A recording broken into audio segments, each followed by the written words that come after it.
Hey everybody, welcome to the Combo Wombo podcast. I'm your host, Mr. Gimpy, with the one, the only, the always majestic Chipped Monk. What's up, brother? What's happening, bro?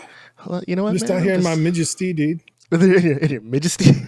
In my majesty, dude. I love it. Living. I love it, man. So your green screen background there, like where your head is situated, it looked like a crown of some sort. Yeah. No, I appreciate it. Little flower of knowledge popping out there. It was good. Yeah, the flower of knowledge. Exactly. It's exactly what it was, man.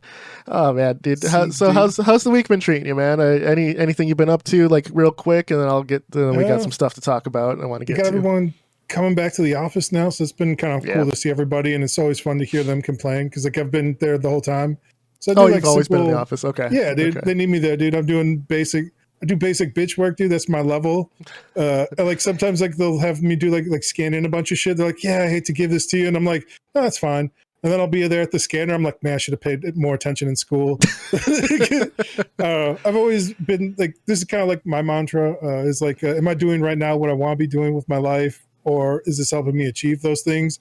And then if so, smile. So I've always just looked at his work as like a thing to facilitate money for my hobbies, basically. Yeah. So I don't know, I'm happy there. I enjoy my coworkers and stuff. So, I enjoy those mindless tasks because I can listen to podcasts and stuff. Right. It's just super relaxing, man. I don't know. I've developed the power to just use the power of imagination. So I'm not really there, dude. You've been lying back and thinking of England, brother.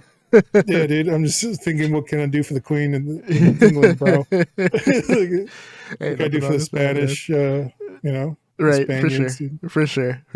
Oh, Any, man, come on. I was gonna say any gaming things that you've been doing lately? Any Hearthstoning, or you just been? I guess going back to work and having that is a big week because it's been a real big week in my area, in my friend group of people going back to work, right? So it's weird, man. I don't know. I've heard it's for taxes, for tax revenue for these areas, and to justify having the building. Right? Yeah, and the tax breaks they get for that as well. So it's sure. It's weird. So they're like, yeah, we gave you these huge tax breaks to build these huge buildings, but nobody's using them. And you're like, yeah, I guess we got to use that, huh? And they're like, yeah. So that way we can have all these tertiary cottage businesses. But I don't know, all the other metrics, it's usually people are more productive. They're getting better, more stuff done, or similar amount of work is being done at home. The people enjoy, everyone I talk to, nobody fucking wants to go back, dude. Yeah. Everyone's like, yo, I don't know. They're looking at really looking at it now, whereas I think before I was listening to this guy and he was like, if you had told me 6 years ago, hey, you're going to be able to work from home for 5 years and then afterwards you're going to come back at a half schedule, would you take that deal? And he'd be like, oh, absolutely. But now after he's being at home for 5 years and they're like, oh, we need you to come back in a half schedule, he's like, man, this is bullshit. Yeah. So I don't know. I think it's a framing thing too, mentally how you looking at it. I mean, I'm lucky enough to have a company that's based remote, right? So and like I've shared on the pod too, I've traveled places to go places on site, and I will be in October as well. But I can never go back. There's no part of my being that wants to ever go into an office again. Sit in the cube, bro. It's great. Yeah. So join me, one of us. One of us. I've done the cubes. I'm done with it, man. There's nothing like just chilling in my own house, man. Just waking up, having my own coffee, not just doing me. I love it. Yeah, man. But not everyone has that. It depends on what job you have, right? Not every industry offers that. But I think it depends on your mental too. Because I don't know, I was talking to other people and they're like, yeah, it was starting to get to me. I'd go and I'd see my desk and I'd just be kind of at work, always at work, instead of being able to disconnect and be at home. Sure. Because I sit there, I work, and then afterwards I move over to the living room and I'm still feel like I'm kind of at work. And I'm worried about people hitting me up, and I'm like, yeah, sure, dude, turn your phone off. That's the greatest thing. Yeah. Yeah, dude. Yeah. So it's huge. That's what my job asked me for my phone number. I was like, no. But they're like, but what if we have to contact you? I'm like, you can do the next day when I'm here. Yeah. I do not play that shit, dude. I don't know. Yeah, man, your time's more valuable. Yeah, exactly. Yeah. It's like, you're not paying me outside of the work hours, dude. Fuck off. Right. So no real gaming for you this. Yeah, just a little week, Hearthstone. For sure. For sure. I told you I've been taking notes. I've been thinking about philosophy. I've been watching a bunch of videos Let's on not different go down things. that rabbit hole, brother. We'll leave it. Yeah, man. Aside from that, dude, now I don't know. Someone was offered. Big Pappy was offering me a game. He was like, "Yo, man, let me get you this game." And I was like, I don't want it, dude. Sure. It seemed like some sort of MMO type game. He's like, "Oh, I'll buy it for you, man. Don't worry about it." I'm like, I'm good, dude. I don't know. Gotcha. Just haven't really felt motivated to play anything new. No, I played a little bit of Ninja Gaiden that inspired me to do like more 3D leveling. So I've been doing that as well. Like, I don't know, like I'm not really tracking hours. I'm just kind of vibing and doing like different stuff. I've still been sticking to like the Samsung tablet and drawing every day at work on my lunch break, like 30 minutes a day. That's been great. I showed you like last week outside of the pod as well, where I have like a sketchbook now by my bed where like I'll do level design stuff there as well. Like I've still been doing that a little bit, or like writing down ideas and little gems or interesting things, dude. And I'm becoming more and more of a hippie, dude. I was looking at like someone was talking about like places like where you buy like fucking rocks, you know? They're like, you trying to meet like a hot chick, dude. Go to like the places that sell like rocks. And I was like, there recently was like, because you have to be pretty dumb to believe that, and like only hot chicks are never told it's stupid, so they're able to just like get away with it. And I was like, that makes sense. So I started looking at like rock shops near me, dude. Yeah, like, and how'd it go? I found one, so I might go to that later today. I don't know. I'll see if what the energies and the ether's telling me, bro. Yeah, might light some sage and see what the spirits if they speak through me, dude. For sure, man. So I've been my day job has ramped up as I've said. I have a big project that's coming in October, so I'm putting everything away. I have a lot of scheduling and stuff going on, but I have made it a point to work on the pig game just about every day. So I'm moving along there. You're showing me some stuff from that, dude. Made a ton of improvements. Made a lot of quality of life improvements. I'm very happy with my progress. Like I said, it's slow, it's steady, but the main thing, and as we've preached in this pod all the time, is keep opening that program, keep adding something to it, right? Like the days that you stop working on it, you stop thinking about it, it becomes abandoned, right? Like everyone has had projects they've abandoned, like we all do it. We all have done it. We're all doing it now. You know what I mean? But I'm still grinding, still going. So I feel good about that. Do you think there's a thing we can do for like abandoned stuff? Like, should we do like a what's it called, the postmortem for it, or postmortem, and just like sit down, like lay to rest, just write down like a quick like like I always talked about that for like debriefings, like weekly debriefs where it's like what went well, what can I improve, and then just like a quick learnings from it, and that way like you kind of clear out that mental space. You think? I think there's different types of abandon, right? There's some where you've abandoned it for years and you're like, I'm never going back to it, right? That sure. Yeah. If it's something like you abandoned for like a couple months, right? I think that are you the type of person to pick up a project again after a couple months, or just to be honest with yourself, really. Do you just drop it? No. Okay. Yeah, usually like everything I just kind of drop. Gotcha. I don't know. I kind of go through that, like we talked about like a manic coding type things where I'm like, the most I can lock in for a project is like 3 to 4 months. And then like if at any point during that time I'm just like get distracted by like a new shiny thing or whatever, dude, I'm like it's probably dead at that point. And I'm not sure what that is. I don't know. It's tough, man. It's you're doing it for hobby, you're doing it for fun, right? Hard. Like it's hard. It's hard. That's why we're talking. It's usually like as well, like when I go into a project, I'm usually trying to learn or achieve a thing within it. Sure. Like sometimes, like I don't know, I have a bunch of projects I don't even think I've talked about here or show here, or like so some of it will be like programming or trying to like play around with like local AI models and like have like a chat bot that I like have a video play on it. So it's kind of like was it Weeboo from Flubber? So it's like a weird reference, but like that robot where it's like it's always like communicating through like imagery. So I built that. Like but I like spent like a couple of weeks doing that, and it's like it works. It's kind of fun, but it is like no practical application, and it's not like really games, or like there's a lot of like MVP things for like mini proof of concept ideas that'll spend a week or two or a few days on, and Sure.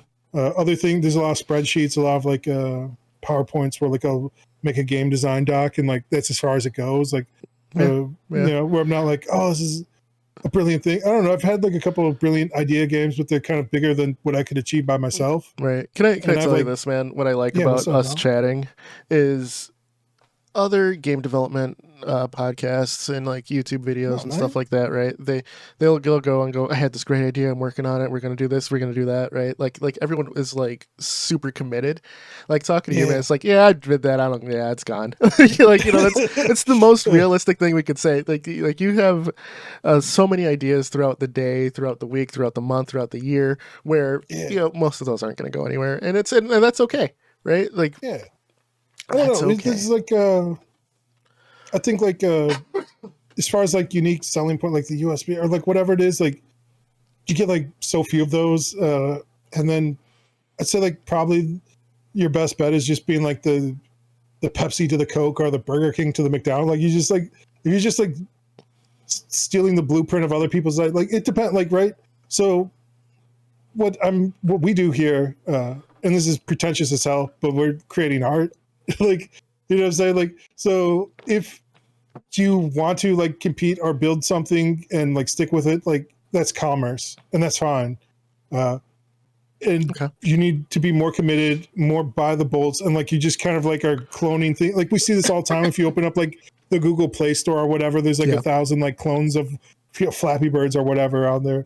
And that's fine. Like if you're trying to make product, but I don't know, like we're talking more about like the doing this as a hobby and for fun and like where we get joy from those things. And like for me, it's like I enjoy the creative process of coming up with ideas. I enjoy like looking at a niche problem and like trying to solve it. I enjoy like level design and then reverse engineering of like the types of level or like what type of game a certain level would be in.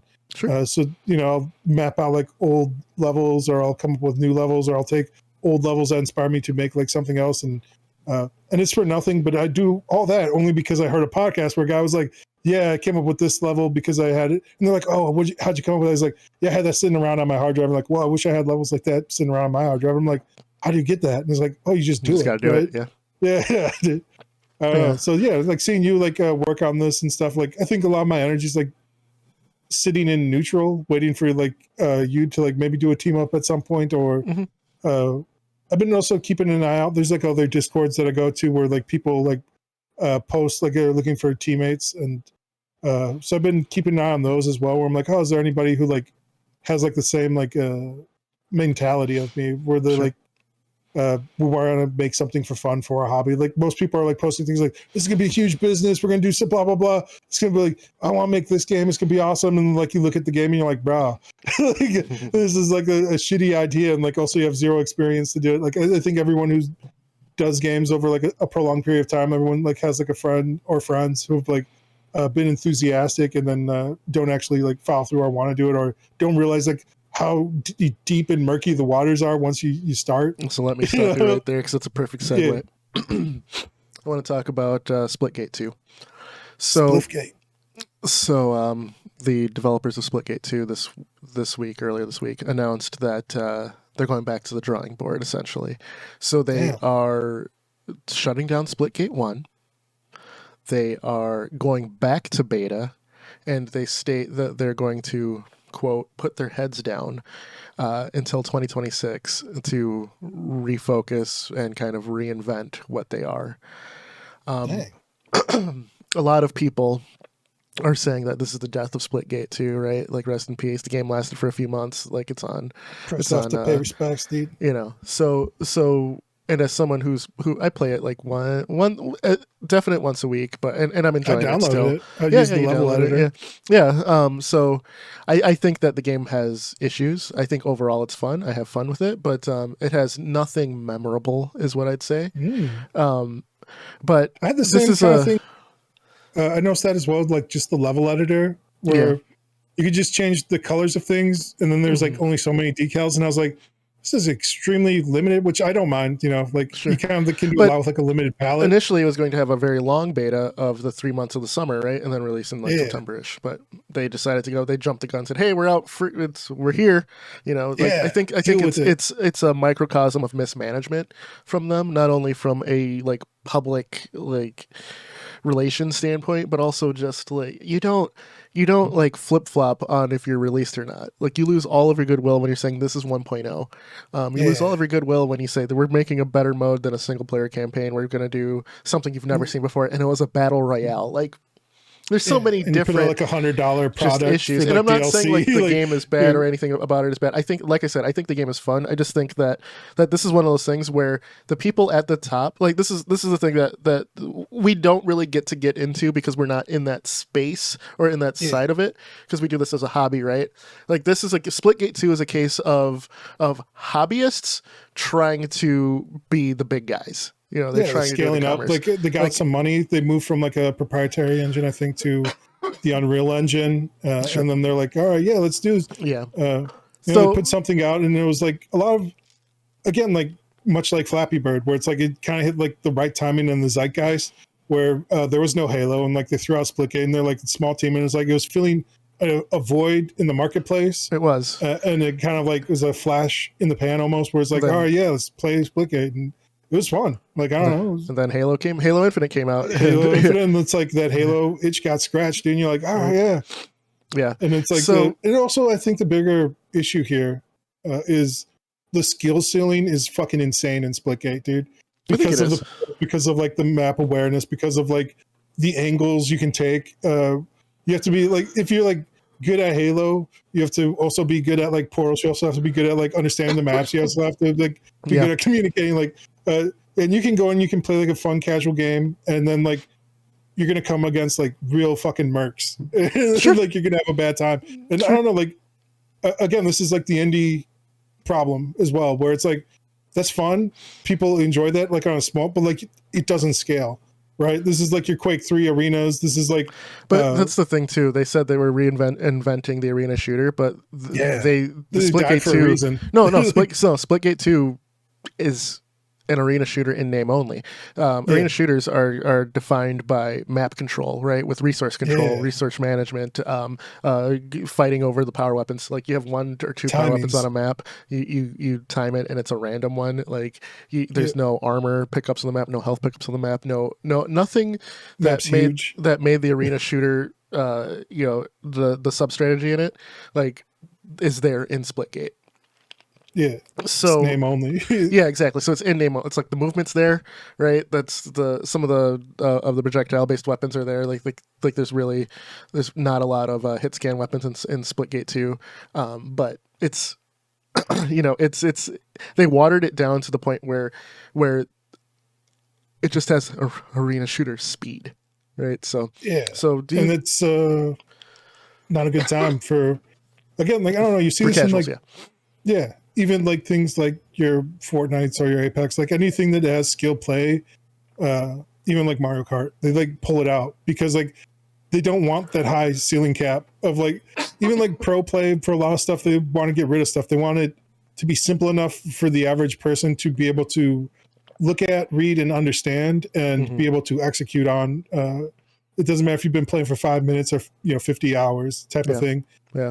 And like going out from an indie game where you're like, oh, we're gonna have like this insane ceiling cap with and niche movement and all that. Yeah, niche movement, and then we're adding in randomness of like a battle royale, which is like the opposite of all of that. Where like I don't know, a lot of people hate battle royales because of the randomness, right? They'd rather play like an extraction shooter for that, like to get like just that risk reward. Whereas like if you're playing like something that's about like kind of time to kill, like that's like an actual term where it's like, all right, well, when I spawn in, like how long till I can kill or get killed, whereas a battle royale is more about like being hunted and hunting and like risk reward and like exchanging those. This is like the two incompatible like things. I don't know. And it's weird that you'd have to spend hundreds of thousands of dollars to find this out. And like you don't know. Again, like you don't know what you don't know until you put it out there, and then like you get the public reception. Yeah. And it seems like they've been really big on listening to feedback, taking notes from people. Like when they put out that $100, thing on their place, like they're like, oh yeah, we hear you, and they cut the price to like $50, But it and then they shouldn't have happened refunded in the first people. place, right? Again, it's mismanagement from the top, So yeah, but like again, like the corporate side of it, what you have to do, you have to take some sort of money to fund like something of the scale. Again, like going from like a few people to like, all right, how can we make this bigger? You're gonna have to take money, and like the investors want their money back, bro. Like we don't live in like sunshine and rainbows land, dude. So Splitgate has other problems too that I won't get into. Though there's other places where you can get that info. But let me ask you this: do you think it will make an actual comeback? Or they got a year to figure it out. I'm not sure. Sadly, I don't think that the competitive side of it is there for the arena shooter side. I think if they slow down the movement, I think, and then change up portals and maps, and then have smaller maps, go back. Like splitting the base isn't really the answer either. I think they got to pick one thing and then just execute on it. And I don't know. They probably have way more metrics on their end to see what people were enjoying about it. And I would say whatever people were enjoying about it, like they got to remove all their own personal biases and ideas for what they wanted, and just be like, all right, our deepest fan base is this. Our biggest numbers are for this. We're just putting everything into that. Whatever it is. I don't know if it's like the 3v3 or the 5v5 or the battle royale mode or the deathmatch mode or the capture the flag or whatever it was. Just figure that thing out and just do that, and you can make money with a niche fan base that enjoys a specific thing. It's not going to be AAA numbers. The investors are going to be pissed, but like fuck them. Like, do you want to keep the lights on? Like that's I think it did lose its identity going to Splitgate 2 from Splitgate 1. It feels like you have the same abilities, you have some of the same weapons, but it feel like I said in a previous pod that it feels like where Splitgate 1 felt like kind of like a Halo 2 mixed with Portal. Splitgate 2 feels like Halo 4 with the portals being an afterthought because of how limited they are in use throughout the maps compared to Splitgate 1, which I think was an oversaturation of portals personally. And but there's some fun to that. You'd end up in like Fiesta matches. Yeah. No, you're right, but I think that they don't know what they want. They keep chasing trends instead of just sticking to a vision, and the chasing trends is what has them in this predicament in the first place. So but it also led to their success too. That's the thing, right? It's like we wouldn't be talking about Splitgate if they weren't chasing trends and like landed on something at the right time. So I don't know. It's weird. It's weird to. But it's like you said with McDonald's versus Burger King or Coke and Pepsi, right? Like they were an alternative to something you already knew. Now they're taking something you already knew and saying that they're adding orange to it or something. You know what I mean? Yeah, we're putting pineapples on your fucking burgers, dude. Now exactly. We're Hawaiian they're burgers. Adding new ingredients, trying to make it like without. Like that's kind of what Hawaiian they're doing. That Tuesday. might be a bad analogy, but that's now we got tacos on the menu. So we're adding chicken fingies instead of fries. And you're like, I'm not what for are you guys doing? anyone losing their jobs, of course. And I don't want a studio to close down, but I hope that it comes back, right? I think that having another shooter in the market is a great thing. I think having a new IP in the market is a great thing.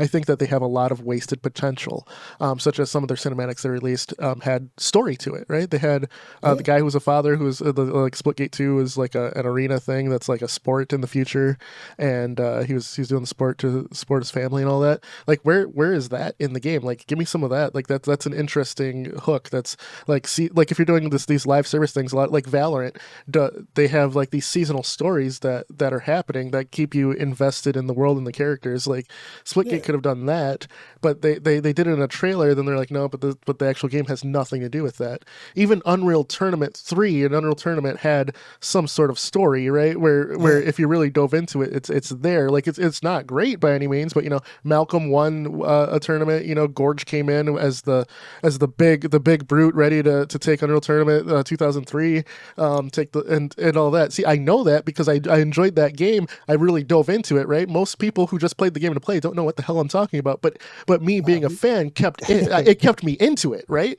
Unreal Tournament 3 came out, and it it elevated the entire Unreal Tournament world, having the big onslaught mode as like a story element too within the game. Like no one knows what the hell I'm talking about, probably except for a select few people. But again, I was a fan, I was into it, and that's what Splitgate 2 is missing. It's missing something where if you're a fan of it, to truly dive in. The current Doom, they had this crazy ass story where the Doom guy was just crazy, screamed rip and tear, had a bunny that the demons transported to hell and killed. That is canon. Like growing up and loving Doom, I knew that story, right? I knew that comic. A lot of people did it. They're just like, okay, it's a game, you're just gonna blah blah blah boom. You're missing that like little extra just care for the people who like your games, who want to dive into it. Halo, like copying Halo is one of those things where Halo has such rich lore where people want to dive in, they want to explore the world. Some know the ammo type that the spunker uses, some know the like the assault rifle uses. Stories, the difference between the books, like the TV show. Splitgate 2 has none of that. And just being an indie project where you're jumped out and you have modes and a fun gameplay, that's great.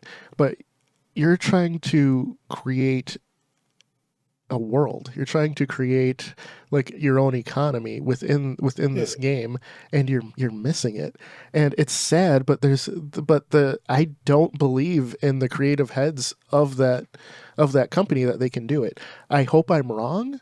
I'm gonna still play the game, but it seems like whatever I know it's on. I feel there, it's on borrowed time.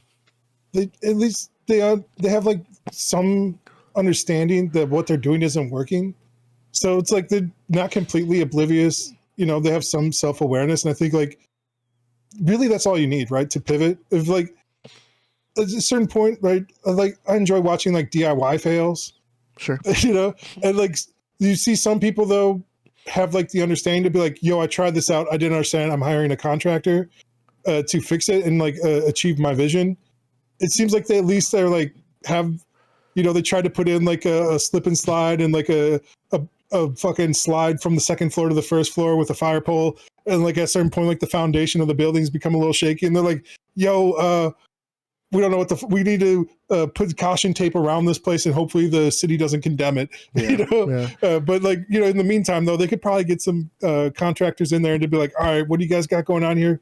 We could probably fix this, and like, I don't know, like people, when it reopens up, if people are going to be interested though, right? In the backyard amusement park. I truly think they may have burned their goodwill, and that's unfortunate, but so we live. So I want to be wrong. I hope they figure it out and things are amazing. I want more good games out there. I want new IPs. That's what people always fucking complain about. They're like, oh, there's new things, there's no new games. And then new games and stuff come out, and they like to point and at the crash and burn, but Yeah, man. So with that, man, I think we want it to succeed, and we'll see what the future brings us. But for the Combo Wombo podcast, I'm Mr. Gimpy. That's Chipmunk. We out. Like, share, subscribe. Peace, here, guys. See ya. Deuce.